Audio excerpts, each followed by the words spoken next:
안녕하십니까. 박훈탁TV입니다. 지금 미국에서는 지금 워싱턴 DC에서 미국을 통치하는 현직 대통령이 실제로는 진짜 통치자가 아닐지도 모른다는 의혹이 제기되고 있습니다. 중국 경제는 결국 L자형 장기 침체로 들어갈 것 같습니다.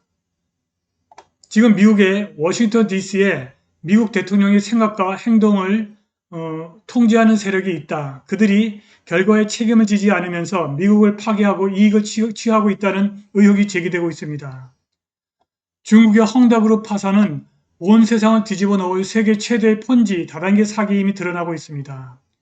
중공은 결국 L자형 장기 침체로 들어갈 것 같습니다. 방송 시작하겠습니다. 구독 버튼, 알람벨 버튼, 좋아요 버튼 부탁드립니다. 미국은 이제 블랙홀의 버금가는 국가부채를 안고 있고 미국의 남쪽 국경은 불법 이민자가 멋대로 통과하고 있습니다. 미국의 동맹국들은 미국의 마지막 수송기가 카불을 황급히 떠나버리는 어처구니 없는 광경을 지켜봤습니다. 미국을 열일히 믿고 따랐던 수많은 아프가니스탄인들이 사실상 사형 선고를 받게 된 상황을 나머지 세계가 똑똑히 지켜봤습니다. 이 모든 것들은 현직 대통령의 생각과 행동의 결과에 관해서 전혀 걱정을 하지 않고 엄청난 권력을 휘두르는 세력이 워싱턴 DC에 있음을 강력하게 시사합니다. 왜냐하면 그들의 결정이 무엇이든 결국 몰락할 사람은 그들이 아니라 현직 대통령이기 때문입니다. 이러한 추론이 사실이라면 그야말로 악몽 같은 상황이 지금 연출되고 있는 것입니다. 지금 미국은 미국의 미래를 망각 속에 밀어넣으려는 워싱턴 파워 엘리트에 의해서 갇힌 것으로 보입니다. 결국 다음 선거에서 의회에 보낼 사람을 선택해서 이러한 공경을 해결하는 것은 미국 유권자들의 몫입니다. 지금이 미국의 적들에게는 최고의 시기이자 또한 최악의 시기임에 틀림이 없습니다.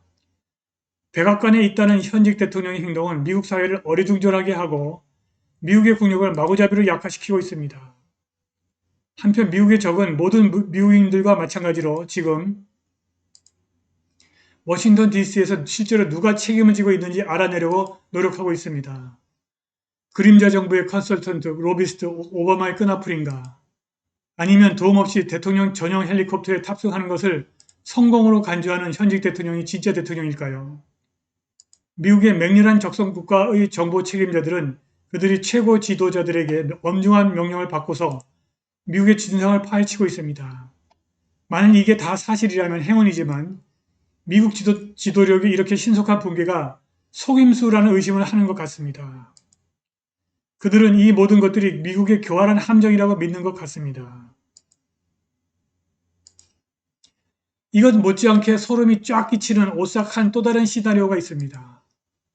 현직 대통령이 왕좌 뒤에 숨어서 꼭두각시 끈으로 조종하는 사람들의 도구가 아니라면 그가 꼭두각시 끈을 자르고 자유롭게 춤을 추면 어떻게 될까요?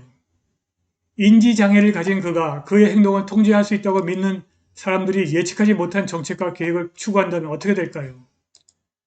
지금 미국의 적성국들은 깊은 혼란에 빠져 있습니다. 그들은 뇌물을 주고 위협을 가하고 매수를 해야 할 미국인이 도대체 누구인지 파악을 하지 못하고 있습니다. 미국은 미국의 미래를 망각 속에 밀어넣으려는 워싱턴의 파워 엘리트들에게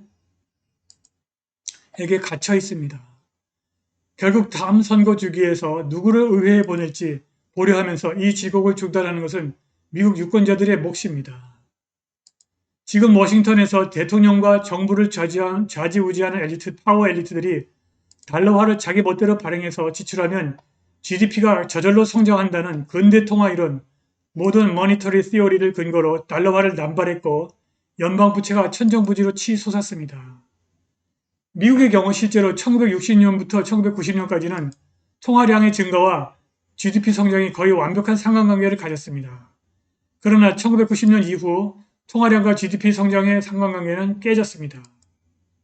자, 왼쪽 그래프에서 보시면 여기서 주황색 선은 M3 광의의 통화이고 이 파란색 선은 GDP 성장률입니다. 1960년부터 1990년대까지는 이 두 선이 딱 붙어갔습니다. 그러니까 GDP와 광의 통화량의 증가는 서로 완벽한 상관관계를 그렸습니다. 그러나 90년대 이후부터 상관관계가 다 깨졌습니다. 지금은 통화량이 아무리 증가해도 GDP가 따라서 성장하지 않습니다. GDP와 통화량의 상관관계가 깨진 영국에서는 이미 일찌감치 이렇게 GDP와 통화량의 상관관계는 깨지고 없습니다. 또 워싱턴 파워 엘리트들의 근대 통화 이론에 따른 불환화폐 남발은 상위 0.00025%의 극단적인 부유층 400명의 재산을 부풀렸습니다. 자, 이게 보시면은 2020년 현재 상위 0.00025%의 400명의 극단적인 부유층 400명의 재산이 전체 재산의 20%에 육박하고 있습니다. 한편 중국이 헝다그룹의 파산으로 마침내 리먼 부도 사태와 유사한 상황에 접어든 사실을 깨달았으나 북경이 개입해 모든 것을 훌륭하게 해결할 것이라는 희망 속에서 위험을 안일하게 무시하고 있습니다. 분노한 투자자들이 헝다그룹 사무실에 쳐들어갔습니다. 북경이 헝다그룹의 현금이 고갈되었다는 보고를 받았고 인민은행 PBOC가 9월 7일에 500억 위안, 14일엔 역환매 계약을 통해서 900억 위안의 자금을 추가했고 100억 위안의 대출금 만기를 연장하여 최대 1일 투입량을 기록했습니다. 이것은 2월 이후 최대 1일 유동성 투입이고 하루에 100억 위안이 이상의 단기 유동성에 투입되었습니다. 자, 요번에 이렇게 들어간 단기 유동성 투입이 지난 2월달 이후 처음입니다. 지난 1월달, 2월달에 PBOC 중국의 인민은행이 헝다그룹의 부도를 막기 위해서 이렇게 엄청난 양의 유동성을 이미 지불을 했습니다. 로열뱅크의 아시아 외환 전략 책임자 엘빈 타는 헝다그룹 파산 상황이 부동산 시장에 미치는 영향이 다른 어떤 규제 조치보다 중국 성장에 직접적인 영향을 미칠 것이라고 말하는 것이 타당하다고 말했습니다. 그는 또 인민은행 PBOC가 단기 금융시장의 여파를 억제하기 위해서 행동하고 있다는 사실에 전혀 놀라지 않을 것이다 라고 말했습니다.